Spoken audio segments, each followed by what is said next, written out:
Did you know that you can feel better, have more energy, or become stronger through the foundation of good nutrition?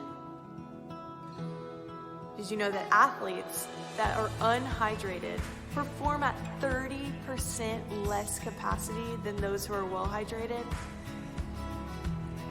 Yeah, I wish that I would have known these things when I was younger, and I wish I would have known about nutrition and performance.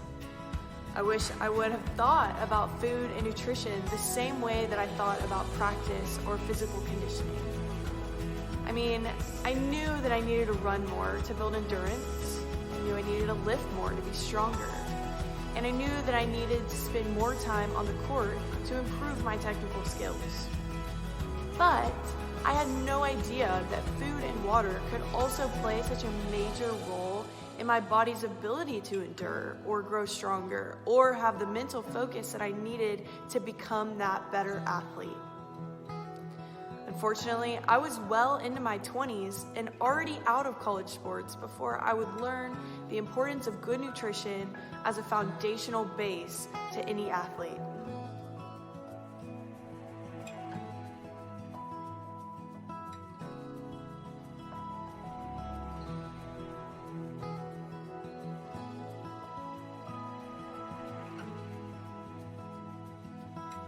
Well, let's start by getting a few things straight and setting some ground rules for food and nutrition.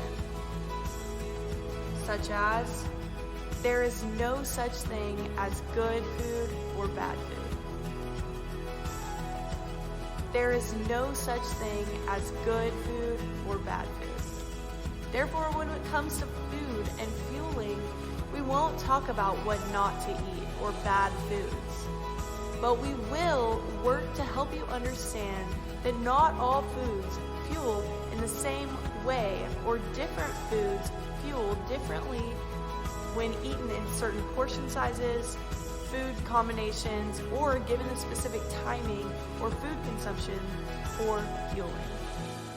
We will learn all about this together as we train. Healthful eating is a pattern, not a single occasion. There's no greater understanding that the idea that healthy eating and performance nutrition is not about dieting. It's not about restriction or binge eating or avoidance or abundance.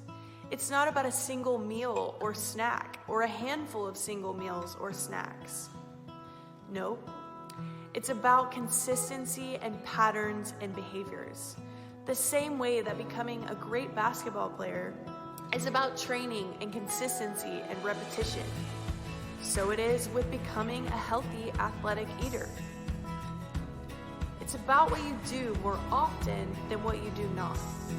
It's about the greater collection of choices that you make that impact your health.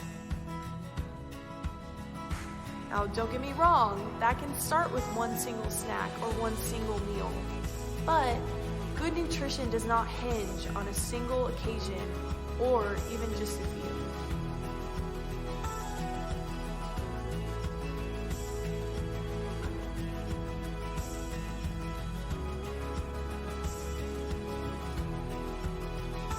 One's health does not equate one's body weight. Unfortunately, as many might think, health and weight are not the same. You can be thin and also be malnourished and unhealthy, the same way that an athlete can be on the high end of a healthy BMI and be very low in overall percent body fat and have an increased muscle mass and an excellent overall health.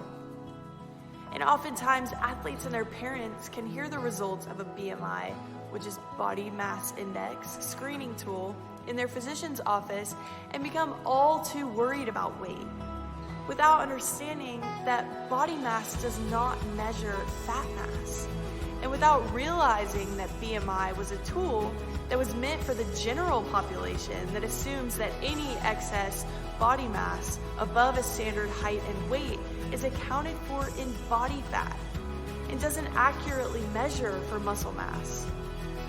More often than not, athletes tend to be larger in size and stature, with greater levels of overall body mass and muscle.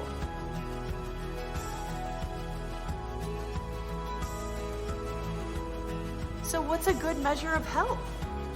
We'll talk about this too. Just hang in there.